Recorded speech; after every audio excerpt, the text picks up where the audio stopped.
Hey, it's Jeff Zito, and thank you for checking out another episode of the Celebrity Jobber podcast. Stream us on Apple Podcasts, Spotify, or wherever you listen to podcasts. You can also get our past episodes on celebrityjobber.com and check out the YouTube channel, which is youtube.com/celebrityjobber. What would become of John Lodge if it wasn't for him being the bassist and one of the singers in the legendary Rock and Roll Hall of Fame band, the Moody Blues? I can tell you a fun little story about John. I actually worked with his son in the radio business a few years back. His name is Christian, and for all the time that I worked with Christian, I never knew his dad was John Lodge of the Moody Blues. He kind of kept that down to himself. Kind of a guy in good shape, and I had a nickname for him, Tight Pants. You know, when you're in good shape, you like to wear form-fitting clothes. So where was John headed if he didn't make it in rock and roll? You know, if he never met Ray Thomas or Graham Edge, Justin Hayward. What would have become of John? What got him interested into this rock and roll business? What was his and the band's big break? He's rock and roll royalty. Bassist, singer, songwriter for the legendary Moody Blues. John Lodge is my guest this week on Celebrity Jobber. The Celebrity Jobber Podcast with Jeff Zito. If you like what you hear, please subscribe. What if these celebrities weren't famous? What would they have become? What was their first job? We're about to find out. John, how are you? Because I guess I was supposed to talk to you back around the holidays, but you fell ill. Are you doing better? Yeah, I've just finished like 15 concerts up in the Northeast, and fantastic tour. Man, how do you? By the way, happy belated birthday. How do you still do it? How do you still stay busy like this? I mean, you should be relaxing, playing golf. No, I've done that. Been there, done that. Yeah, I've got a new album coming out. I know Days of Future Past My Sojourn has just been released, but I've got an EP coming out in October, November, all new recordings, so it's who I am, really. How long have you lived in the States for, John? Oh, we've been here about 8 years now. Are you still in Southwest Florida, or did you move out of there? No, Naples. Okay. Take me back to when you were a very young lad. Tell me, what was it that made you fall in love with music when you were a young guy growing up in England? It's strange, really, because I had really no musical heritage. My parents didn't play any instruments. My grandparents didn't play instruments. And so music wasn't really, I didn't think, a part of my life. And but then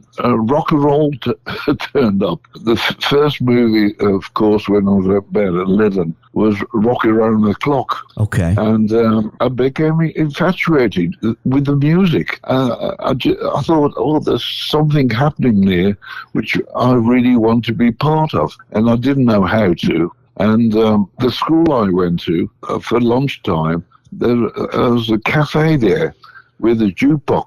And at the lunchtime, you know, when I was like 11 or 12, I used to drop the coin in the slot and play all these rock and roll records.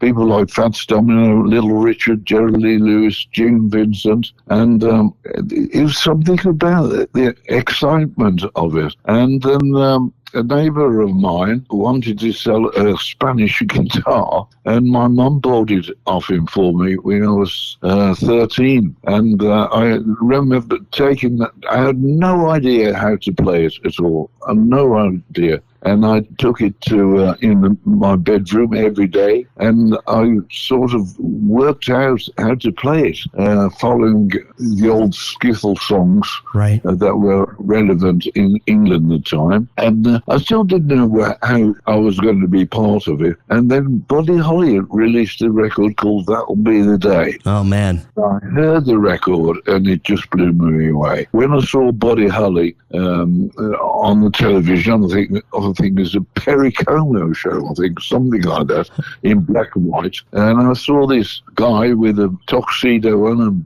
dicky bow and guitar, bass and drums. And I thought, oh, that's how to do it. That's how to do it. A singer-songwriter. And I managed to see Buddy Holly live when he came to Birmingham. And I was in the first row of the circle. And I watched Buddy Holly, and that was it. That was it. I then learned every Buddy Holly song that I could on the guitar. And what I was fascinated really with was the left-hand side of the piano, on all the boogie piano, Fats Domino, Little Richard, Jelly Loose, all those guys. And I learned on my guitar all the boogie part of the pianos, and I realized I wanted to be a bass player. Wow. That was, for me, the driving force of the band. I find it very interesting, John, that no musical history within your family. So what did your mother and father do as a profession for work? My mother really didn't do very much work-wise. My father was a tool maker in Birmingham. That's heavy machinery, heavy presses. Okay. He actually worked for the Norton Motorcycle Company. Okay. So at any point in time, John, because they are not musical people, and you say, hey, look, I see this guy, Buddy Holly, he's blowing my mind, and I want to be a musician. I want to go into rock and roll. Did mom and dad support your dream? Or did they try to discourage you and say, look, John, I mean, that's fine for kids, but, what's your real job going to be? Did they ever have that talk with you? Well, I was really lucky in a way, because when I was like 8 or 9 years of age, I wanted to be a car designer. So when I left school at 15, I took an apprenticeship going to college. To study engineering. So I was studying engineering during the day, right? A couple of nights a week, and the other nights a week I was playing my guitar. So they had two views of my personality, really. One was studying and one was playing the guitar. And they're very supportive of me in both of them. Wow, interesting. Okay, because I would have figured since they didn't know anything about music, maybe they weren't too supportive, but maybe you were very, very smart. So they were like, okay, we don't have to worry about this guy. He's smart. He's going to be good no matter what happens, right? It is Dudley's College. But I do say, when I first formed my first band with Ray Thomas, my father actually got us our first gig playing in the interval and in a jazz club. Oh, wow. Oh, wow. I don't think we got paid, but it was our first gig, and it was a club called the Tyburn House, Tyburn, and it became a hotbed of music after that years later. What do you remember your first job, whether it was inside music or not in music? What was your very first job that you got paid for? Studying engineering. I worked for a company called Parkinson Cowan, and they made gas cookers. But what was brilliant about this company is there was a complete company. They had a foundry, they had a chromium dipping plant, they had an assembly plant. So I learned from an engineering point of view everything about the process of making something, from the research and the development to the final product. And that was really good for me. It completed my education on how things get made. I think I adapted that to my music, I realized there had to be a start somewhere, and you ended up with a finished product. So a song. That helped. I think it helped me in a way. Yeah, I agree with you. So tell me about what you consider your big break. You're in the Moody Blues.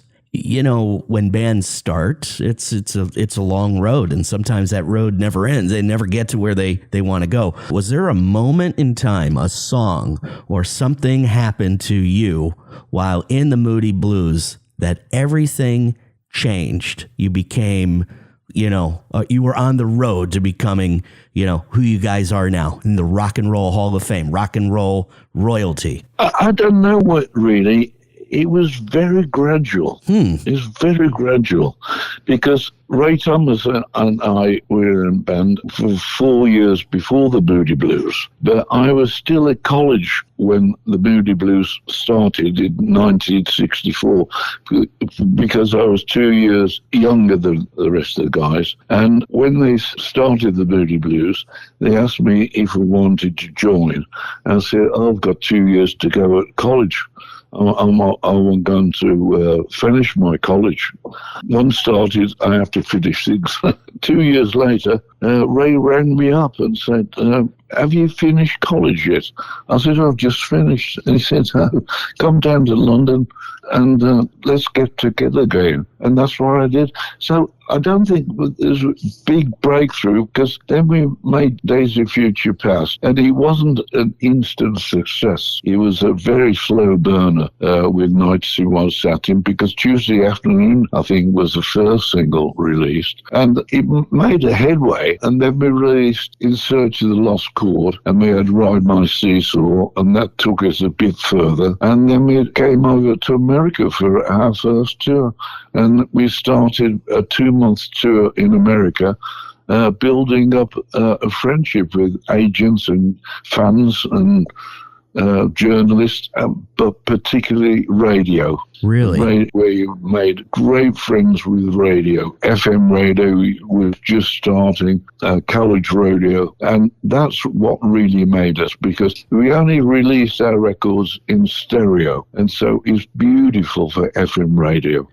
It was perfect vehicle, and after 2 years touring, we suddenly realized we were top of the bill. Right. Now, is it true when you guys first released Nights in White Satin that it wasn't the hit that it actually became? Didn't it? That was a real slow burn for you. It came out and then it kind of had a resurgence maybe a few years after you put that song out, correct? Yeah, we released an album called Seven Sojourn, and we had a single called I'm Just a Singer in a Rock and Roll Band. One of my faves, by the way, just so you know. Thank you. Well, that was out, and then suddenly people realized about Nights again, and suddenly Days of Future Past came out, and that followed Sojourn as a #1 album, and Nights in White Satin was there again. But this time it was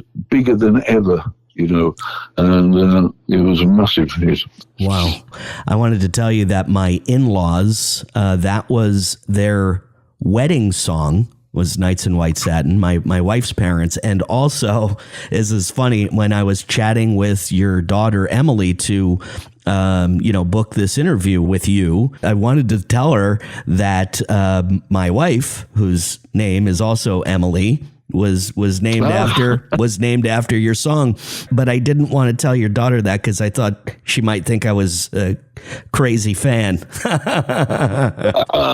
Oh, that's really nice. That's really nice. Yeah. It's got to make you feel good, like how you write music and how it affects people's lives like that. You know, I'm telling you about a wedding song and somebody's named after. I mean, that's pretty cool stuff. Yeah, it really is. You can't explain it really because it's like another person. I wrote a song called Candle of Life, and one of the major universities in America uses as their theme for their yearbook. And when they presented me with a copy of the yearbook, I suddenly realized what the song meant to so many people. Right. You know, when you write a song, you have no idea. When you write a song, and you finished it, you're bearing everything you are. You're bearing your soul, your ego, everything. And if people don't like it, it's you could feel a slap in the face. Sure. You're talking about Emily's song.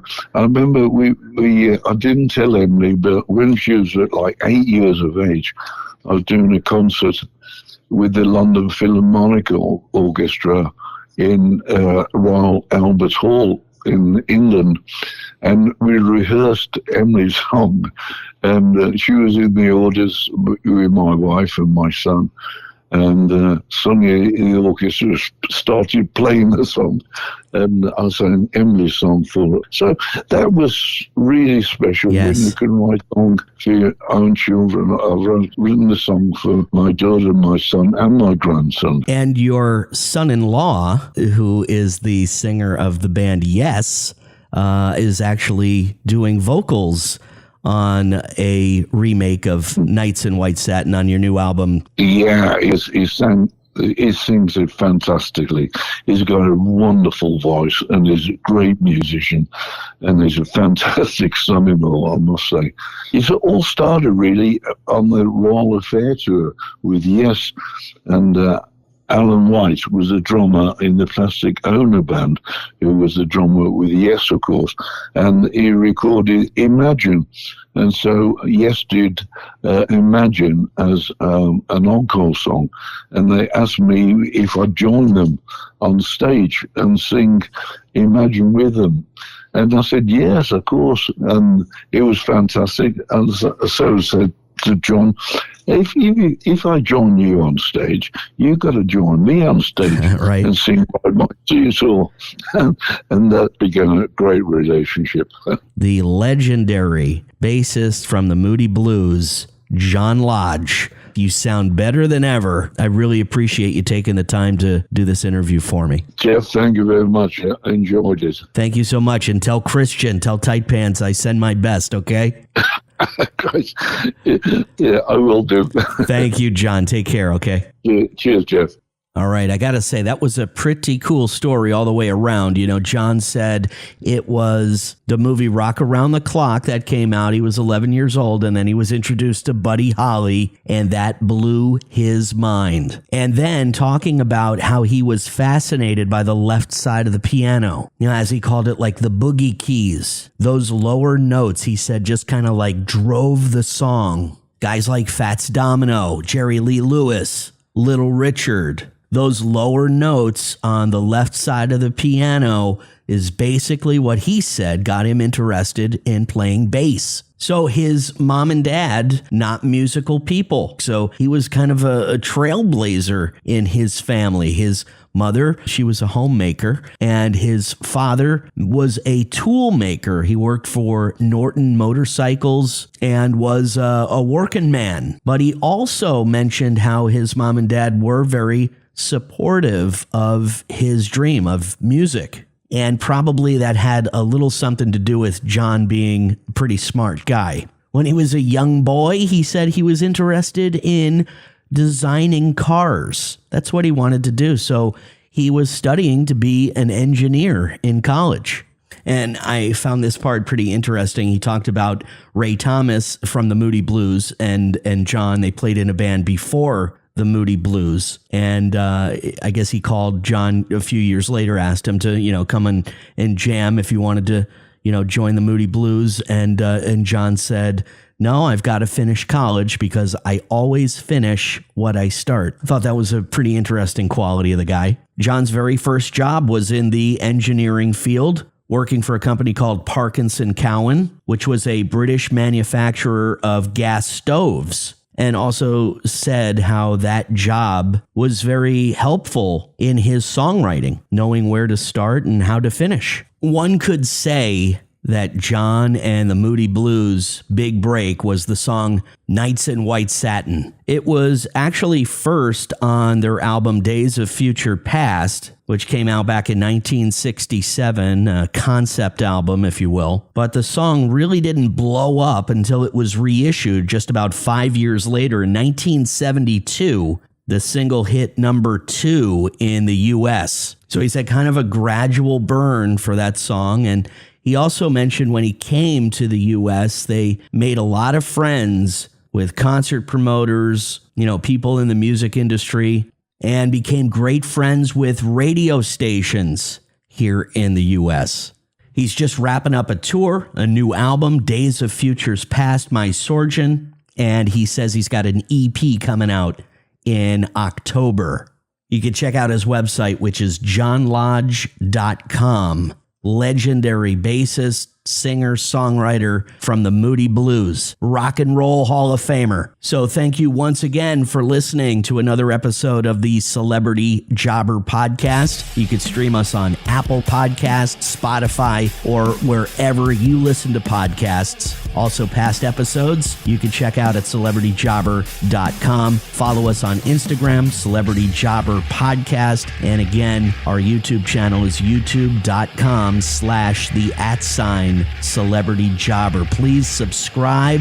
Would love a 5-star rating and leave a review. It's all I can ask.